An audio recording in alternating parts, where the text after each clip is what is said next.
Whispers of the River. The little town of Ashbourne was built along a quiet river that shimmered like silver beneath the moonlight. Every evening, the water carried the reflections of lanterns, songs of laughter, and the unspoken stories of those who lived nearby. It was in this town, where time seemed slower and gentler, that Emma and Daniel's story began. Emma was a painter, known for her delicate brushstrokes and the way she captured light as if it lived within her canvases. She had moved to Ashbourne to escape the noise of the city, hoping the river's calm would restore her fading inspiration. Daniel, on the other hand, had lived there all his life. He was a teacher at the local school, quiet but kind, with a heart that noticed beauty in simple things, the sound of rain on rooftops, the scent of freshly baked bread, the way autumn leaves danced before touching the ground. Their first meeting was as ordinary as it was unforgettable. Emma had been sitting by the river, sketching the ripples, when her pencil rolled off the stone bench. Daniel, who was passing by, picked it up and handed it to her with a smile. "Looks like the river almost stole your pencil," he said. She laughed, her eyes lighting up, and something in that simple moment lingered between them. From then on, their paths seemed to cross constantly, at the cafe near the town square, at the market where Emma bought her paints, even during Sunday mornings at the old bookshop. Each time, their conversations grew longer, stretching from polite greetings to shared thoughts about art, books, and the dreams they had once been too shy to speak aloud. As autumn deepened, Emma often invited Daniel to her studio, a small attic room filled with sunlight and canvases. He would watch as she painted, fascinated not only by her art but also by the way she spoke to colors as if they were old friends. One evening, as the golden light faded into twilight, Emma confessed, "I used to be afraid of painting people. I thought I'd never be able to capture them truthfully. But when you're here, it feels different." Daniel's chest tightened at her words. He wanted to tell her that she had already captured him without a brush, that she had painted herself into his heart without even knowing it. But he stayed silent, letting the quiet speak for him. Winter arrived, and with it came snow that blanketed Ashbourne in stillness. Emma and Daniel walked often by the frozen river, their breaths visible in the cold air. One night, beneath the glow of lanterns, Daniel stopped and said softly, "Do you ever think the river keeps secrets?" Emma tilted her head. "What do you mean?" "Like, maybe it carries the words we're too afraid to say."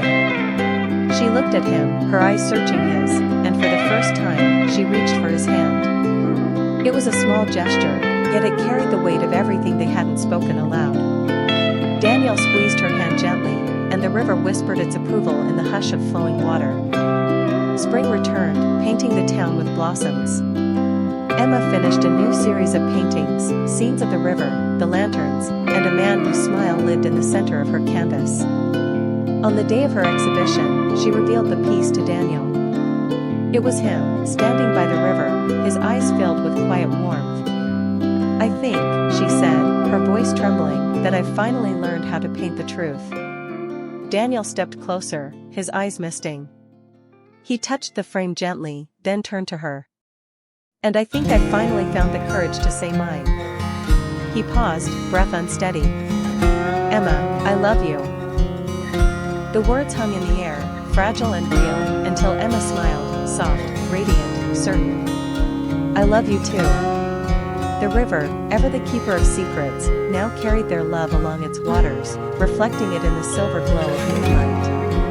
And in Ashbourne, among the whispers of the river and the quiet of the town, their story continued, growing like the seasons, endless and tender. Beneath the winter lights. The first time Ethan saw Claire, the world was wrapped in snow. It was late December, and the small mountain town where he lived had turned into a postcard of frosted rooftops and twinkling Christmas lights. He wasn't the kind of man who believed in sudden miracles, but the moment their eyes met beneath the soft glow of the street lamps, something shifted in him. Claire had just moved to town from the city. She worked as a writer, someone who found inspiration in quiet places, and she had rented a little cabin near the frozen lake. That night, she had gone into town for groceries, fumbling with her scarf when Ethan, who happened to be passing by, offered to help. "Here, let me," he said, his gloved hands gently fixing the tangled wool. She laughed softly. Thank you. Winter doesn't like me very much, I think. From that moment, a small thread connected them. In the weeks that followed, Ethan and Claire kept crossing paths.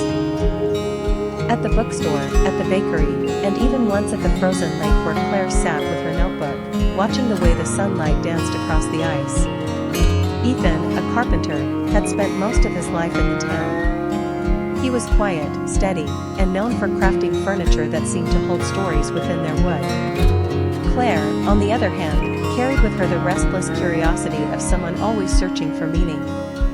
Slowly, friendship grew between them. They shared coffee at the local cafe, walked through snow-dusted trails, and talked about everything: Ethan's childhood in the mountains, Claire's dreams of finishing her first novel, the way both of them secretly feared being alone, even when they pretended not to. One evening in February, Ethan invited Claire to his workshop. The scent of pine filled the air, and half-finished chairs stood like silent witnesses to his craft. In the center, he showed her a rocking chair he had been working on. "It's beautiful," Claire whispered, running her fingers along the smooth curve of the wood. "It's missing something," Ethan admitted. "A story. Furniture needs to belong to someone's life. Otherwise, it's just wood." Claire smiled. "Then let me give it a story." That night, she stayed in the workshop, writing in her notebook while Ethan worked beside her. Her words would become a short story about a chair that carried generations of love, a chair that listened to laughter and sorrow, to lullabies and goodbyes. When she read it to him aloud, Ethan didn't say anything. But his silence was filled with a warmth she could feel, as if her words had carved themselves into his heart. Spring melted the snow, and with it, the quiet walls they had built around themselves. One evening, they sat by the lake, the water rippling under the soft breeze. Claire looked at him, her voice trembling but honest. "Ethan, when I came here, I thought I was running away. From noise, from people, from myself. But now, I don't feel like I'm running anymore." He turned to her, his steady gaze holding hers. "And what are you doing now?" She took a deep breath. "I think I'm finding home." Ethan reached out, his hand covering hers, warm and certain. For a long moment, the world was still, except for the quiet rhythm of their hearts. Then, softly, he leaned in, and their lips met. It wasn't the kind of kiss made for fairy tales, it was gentle, a promise, an unspoken vow that love could be simple, real, and enduring. Years later, people in the little town would often see them together, Claire, writing in the corner of the cafe, Ethan bringing her a cup of tea, the two of them walking by the lake, hands entwined, their laughter echoing through the streets. And in Ethan's workshop, the rocking chair still stood by the window, polished and sturdy, carrying not just wood and nails, but the story of two souls who found each other beneath the winter lights. Whispers of the evening sky. The first time Daniel saw her, she was standing at the edge of the old stone bridge, her hair loose and flowing in the soft spring breeze. The sky had just begun to turn golden, and the faint scent of cherry blossoms lingered in the air. She looked as though she belonged to another world, a place where time moved slower and the simplest moments carried the greatest meaning. Her name was Elena, and she was an artist who had recently moved to the quiet town of Evermere. Daniel, a literature teacher at the local college, had lived there his whole life. He was used to the stillness of the town, the way the streets fell silent after dusk, the way the same familiar faces crossed his path every morning. But when Elena arrived, everything shifted. Chapter 1, The First Meeting. Daniel had stopped at the bridge after work, as he often did, to watch the water ripple beneath the fading sun. Elena stood there, sketchbook in hand, capturing the colors of twilight with quick, graceful strokes. Curious, Daniel approached. "That's beautiful," he said softly, not wanting to startle her. Elena turned, her hazel eyes warm yet shy. "The sky doesn't stay still long enough," she replied with a smile. "But I try." From that evening, they began meeting often, sometimes by coincidence, sometimes by silent agreement. Daniel brought her books of poetry, and Elena shared with him sketches of places she longed to see. Their conversation stretched long into the evening, and Daniel found himself laughing in ways he hadn't Chapter 2, Growing Closer. Spring melted into summer. They walked together through wildflower fields, visited the quiet library on rainy afternoons, and spent evenings on the hilltop overlooking Evermere. Elena spoke about her dreams of traveling the world, of painting the northern lights, of capturing sunsets in cities she had never seen. Daniel, who had always been rooted to his hometown, began to imagine what life might be like beyond the narrow streets he had always known. It was on one of those summer nights, beneath a sky glittering with stars, that Daniel realized he was falling in love. Elena's laughter was soft and unguarded, and her presence carried with it a sense of freedom he had never known before. Chapter 3, The Storm. But life has a way of testing fragile happiness. One evening in late August, Elena confessed something she had been holding back. "I've been offered an artist residency in Italy," she said, her voice trembling. "It's a dream come true, but it means leaving you." Daniel's heart ached at the thought. He wanted to be selfish, to beg her to stay, but he saw the light in her eyes, the same light that had drawn him to her from the beginning. She needed to follow her dreams, even if it meant breaking his heart. Chapter 4, The Choice.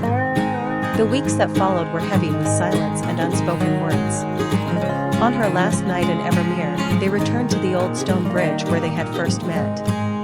The moonlight shimmered on the water, and Daniel finally found his voice. "I don't want you to go," he whispered, "but I know you have to. Just promise me something, Elena. Promise me you'll keep a place for me in your heart." Tears welled in her eyes as she nodded. "Always." They kissed beneath the evening sky, a kiss that carried both sorrow and hope, a promise that distance could never erase what they had found together. Epilogue, Whispers of Return. Years passed. Daniel continued teaching, though the world felt emptier without Elena. Yet every letter she sent from distant cities carried pieces of her heart. She wrote about the places she painted, the people she met, but always ended with, "I think of you beneath every sunset." And then, one spring evening, just as the cherry blossoms began to bloom again, Daniel saw her standing once more at the edge of the stone bridge. Her sketchbook was in her hands, her smile just as radiant as he remembered. "I'm home," Elena whispered. This time, Daniel took her hand, vowing never to let go again.